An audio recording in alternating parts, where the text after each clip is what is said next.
ஒரு செல்வந்தர் தனது விலையுயர்ந்த காரை தன்னுடைய வீட்டின் முன்பாக நிறுத்தியிருந்தார். அப்பொழுது அந்த வழியாக சென்று கொண்டிருந்த ஒரு தெருநாய் அதன் மீது சிறுநீர் கழித்தது. இதை பார்த்த அந்த செல்வந்தரின் உதவியாளர் அந்த நாயை எறிவதற்கென்று ஒரு கல்லை எடுத்தார். உடனே அந்த செல்வந்தர் சிரித்துக்கொண்டே அவரை தடுத்தார். "ஏனையா தடுக்கிறீர்கள்? உங்களுக்கு கோபம் வரவில்லையா?" என்று அந்த உதவியாளர் கேட்டபோது அவர் மிகவும் சாந்தமாக, "நாய் அதன் அறிவிற்கு எட்டியதை செய்கிறது. அதற்கு இந்த காரின் மதிப்பு என்னவென்று தெரியாது. அதை குறித்து சொன்னாலும் அதற்கு ஒன்றும் புரியாது" என்று சிரித்துக்கொண்டே சொன்னார். மத்தேயு 7ஆம் அதிகாரம் 6ஆம் வசனத்தில், "பரிசுத்தமானதை நாய்களுக்கு கொடாதேயுங்கள், உங்கள் முத்துக்களை பன்றிகள் முன் போடாதேயுங்கள்.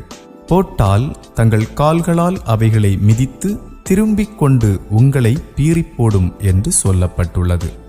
தெருவிலிருக்கும் நாய்களுக்கு சுத்தம் எது அசுத்தம் எது என்று தெரியாது. அதேபோல் பன்றிக்கு எவ்வளவு உயர்ந்த அணிகலன்களை அணிந்தாலும் அது அதன் மதிப்பை அறிவதில்லை.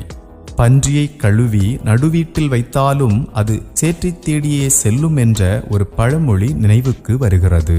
நாம் நமது ஊர் தெருக்களில் நடந்து செல்லும் போது சில நாய்கள் நம்மை பார்த்து குறைப்பது உண்டு. உடனே நாம் ஒவ்வொரு நாயிடமும், "ஏன் என்னை பார்த்து குறைக்கிறாய்?" என்று கேட்டு அதனுடன் வாக்குவாதம் செய்வதில்லை.